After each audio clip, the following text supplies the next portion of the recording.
I will be relatively quick, not this long certainly. It's on this piece of paper. But I do want to just want to echo some thank yous. Thank you to the parents for all of the time that you spend, all of the commitment. Thank you very much to the coaches. Your commitment and your way of thinking about how important this is so crucial to what happens here. So thank you so much to our very outstanding coaching staff. Of course, thank you to our athletic department. Doug stole my line, but it is a true thing. I really do believe it, that is the hardest job at any school, is being the athletic director. I'm very appreciative of what they do. I think Rick hit exactly the right tone. Winning comes in a lot of different forms. One of those forms is undoubtedly encapsulated on the scoreboard. There's no question about it. That's a fact.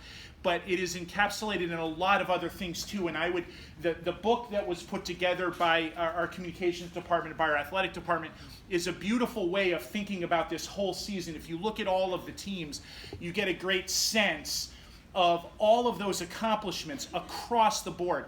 I don't remember a season where what I heard just now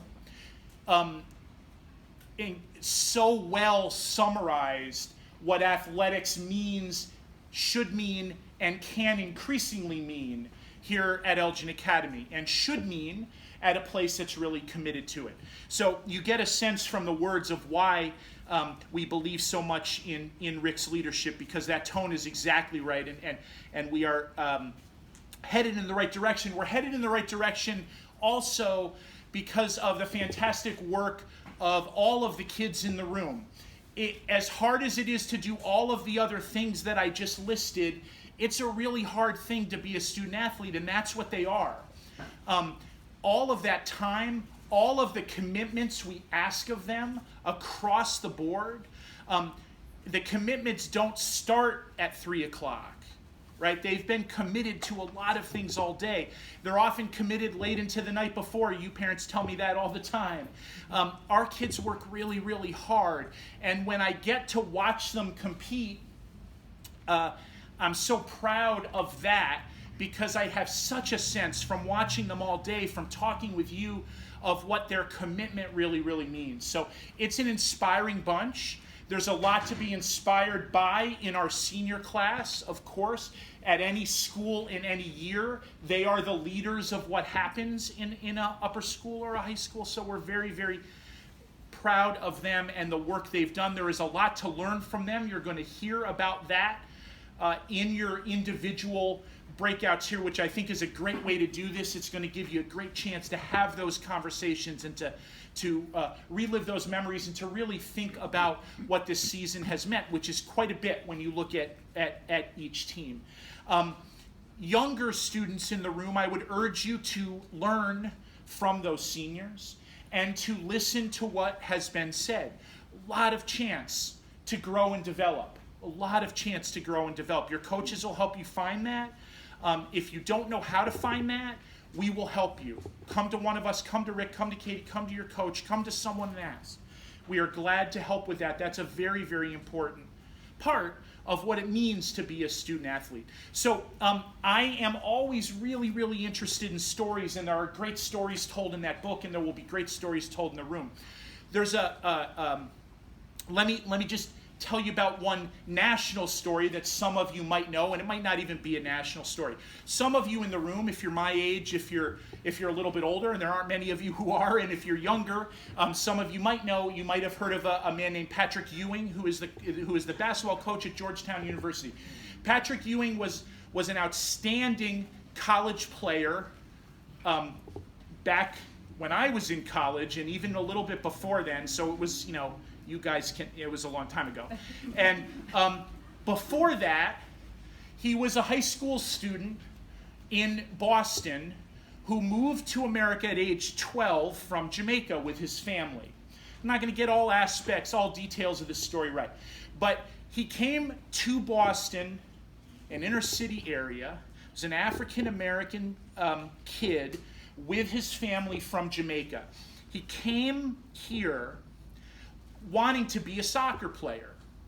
But when you're however tall Patrick Ewing was, which is over 7 feet, there's another sport that you maybe are a little better suited for. So immediately this school said, why don't we try basketball? That might work for you a little bit better. So he resisted this and then eventually got involved in the basketball program at this school. And what this speaks to, I think, is exactly what Coach is talking about and exactly what this book says about all of you. He worked every day with those coaches because it wasn't enough that he was nearly 7 feet tall and would grow to be taller than that, because there are other people who are that size, believe it or not. And he knew that wasn't enough. And what he knew was hard work. Now, the hard thing for Patrick Ewing was that English was a hard language for him. And he was not a great student in school. And he got a reputation of not being a great student, not because he didn't try, but because he was so shy, painfully shy, and he didn't want to talk. He went off having had a very successful high school career. And if you can picture, if you stood in our gym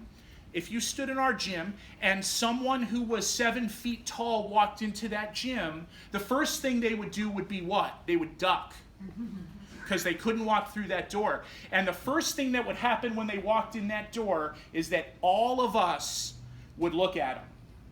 And what would we think? We'd think, boy, that guy's huge, right? We wouldn't think, boy, that guy's smart. We'd think, boy, that guy's huge. And he fought that his whole life. Imagine every room you walk into, everybody looks, and they think one thing about you that has nothing to do with who you really are. But they think that one thing about you. He spent his whole life with people thinking one thing about him. He went and played professional basketball, was phenomenally successful. Unfortunately, he did that in New York. That's a whole different story. Spent his whole career, or most of his career, right? I don't know, in New York. Then he retired from playing, and he wanted to get into coaching. He's still a tall guy, and he's still someone people think is not very smart, right? And he gets into coaching, and he's really, really good at it. And the part he's good at is helping the person who's like him. The guy on the team who can't quite express himself as well as he wants to, who can't quite show everybody who he is. He's the guy on the coaching staff who helps that guy. And eventually, jobs come and go, and coaches get fired as they do, and you just have to watch the news, and it happens all the time, and these guys get fired, and they hire someone else, and they never hire Patrick Ewing. Even though Patrick Ewing's one of the best scorers of all time, even though he's had a phenomenally successful career, and even though he's one of the best assistant coaches in the NBA for over a decade, nobody hires him. But then, Georgetown University, the place who took the chance on him when he was 18, the place who realized, you know what, there's something in this kid beyond the fact that he's 7 feet whatever. There's something about him that people don't know, right? And they took a chance on him, and he became that phenomenal player, and they've taken a chance on him again. And now he's their coach. And I would urge you to watch that if you get a chance. This is his first year as their coach. And I don't know how he's going to do.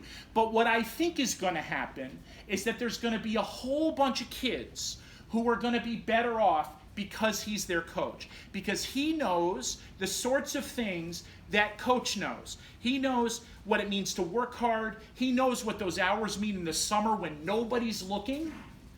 And he knows what it's like to live in a world where everybody else looks at you and thinks they know everything about you just by looking. So I would urge all of us, first of all, to never be the person who thinks you know everything about someone else just by looking. Because that's the wrong way to think.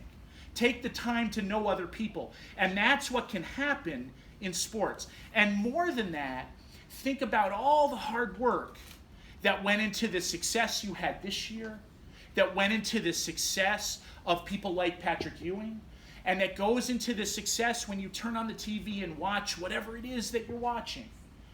That success is not something that happens with the snap of a finger. It's a process where you decide that you want to be successful. It doesn't just happen. You decide it, and you set goals related to it. We heard some of that tonight. And then you achieve it from there. The way to assure that you don't achieve it is to not set those goals and to not try to. Right? Whatever that something is, whether it's in the classroom, whether it's in the theater, whether it's on the court, wherever it is, there's only one way to assure that you won't do it, and that's not try to do it. So there's a lot of great lessons tonight about trying. There's a lot of great lessons in the world about trying. And there's a lot of great lessons in the world about overcoming difficult things. All of those things are why we have athletics here. So we're thrilled. I didn't look at the paper. I don't know what it said to say, but I'm thrilled that you're all here. Thanks so much to Rick for his leadership of this. And I would urge you to have fun in the rooms. Thanks.